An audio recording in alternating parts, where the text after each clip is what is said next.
2024 ఈ సంవత్సరం ఆగస్టు నెలలోనే ఒక 2 ముఖ్యమైన అప్డేట్స్ అయితే రావడం జరిగిందనమాట.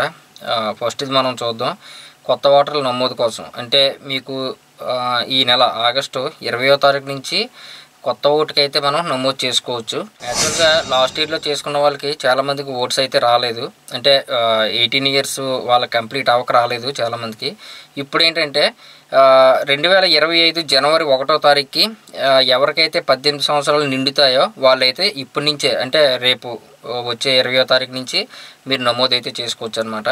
అలాగే మీకు బిఎల్ఓ గారు కూడా ప్రతి ఇంటికి వచ్చి ఎవరికైతే జనవరి 1వ తారీఖు 2025 ఆ డేట్కి కంప్లీట్ అవుతుందో వాళ్ళకి నేరుగా అయితే అప్లై చేస్తారు. మీరు కూడా ఆన్లైన్లో అప్లై చేసుకోవచ్చు. తర్వాత వెరిఫికేషన్ ప్రక్రియ అనేది ఒకటి ఉంటుంది అనమాట. వాళ్ళు వచ్చి మళ్ళీ మీకు వెరిఫికేషన్ అయితే చేస్తారు బిఎల్ఓ. ఓకేనండి. తర్వాత ఈ వాటర్ లిస్ట్ ఎప్పుడు రిలీజ్ అవుతుంది అంటే ఎప్పుడు వీళ్ళు పరిశీలిస్తారంటే అక్టోబర్ 18వ తారీఖు అనమాట. అక్టోబర్ 18 నాటికి మొత్తం టోటల్గా ఎన్ని ఉంటే అన్నీ కూడా ఆ రోజుకి పెట్టేసుకోవాలి. మళ్ళీ అదే నెలలో అక్టోబర్ 29వ తారీఖున మీకు అధికారికంగా ఒక లిస్ట్ అయితే రిలీజ్ చేస్తారు.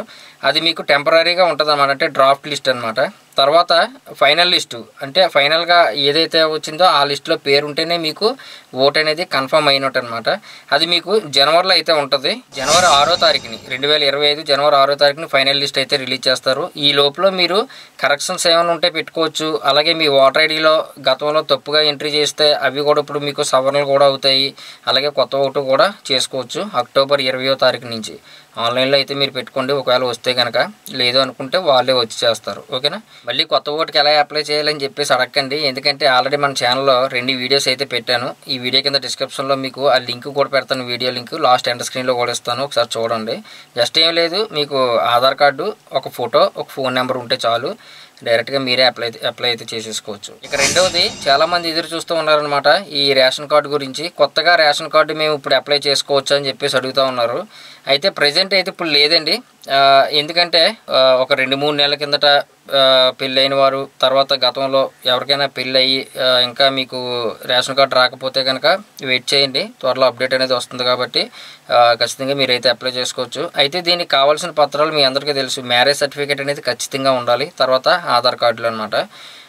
ఇవి మాత్రం ఉంటేనే మీకు రేషన్ కార్డుకి అయితే అప్లై చేయడానికి అవుతుంది. అలాగే ఇక్కడ చాలామంది ఇంకా డిలీట్ ఆప్షన్, యాడింగ్ ఆప్షన్ ఇవి ఏమన్నా ప్రజెంట్ ఇప్పుడు అవుతున్నాయి అని చెప్పేసి అడుగుతూ ఉన్నారు. ఇవి కూడా ఇప్పుడు అవ్వవు, ఎందుకంటే ఈ కొత్త రేషన్ కార్డులకి ఎప్పుడైతే మీరు పెట్టుకోండి అంటే అప్లై చేసుకోండి అని చెప్పేసి ఇచ్చారో అప్పటి నుంచి అవి కూడా స్టార్ట్ అవుతాయట. ఇప్పుడు ఎవరికైనా పెళ్ళి అయింది అనుకోండి, అమ్మాయి తాలూకు రేషన్ కార్డులో నుంచి అవన్నీ షిఫ్ట్ చేసి అబ్బాయి తాలూకా రేషన్ కార్డులు అయితే యాడ్ చేయాలి.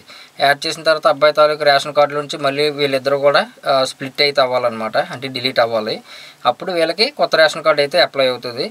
అవి కూడా అప్పటి నుంచే ఆప్షన్స్ అయితే ఎనేబుల్ అవుతాయని చెప్పేసి అంటూ ఉన్నారు. చూద్దాం, ఒక 2-3 నెలలు ఆగితే ఇంకా లోపలనే రావచ్చు.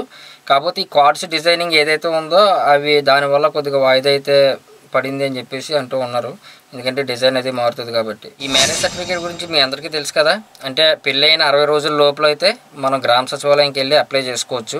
అదే మీకు 60 డేస్ దాటిపోయింది అనుకోండి, IGRS వెబ్సైట్ అనమాట, అంటే రిజిస్ట్రేషన్ అండ్ స్టాంప్స్ డిపార్ట్మెంట్, దాంట్లోకి వెళ్ళి మనం స్లాట్ బుక్ చేసుకొని మనం SRO ఆఫీస్కి వెళ్ళి వెరిఫికేషన్ ఇవన్నీ కూడా ఉంటాయి అన్నమాట.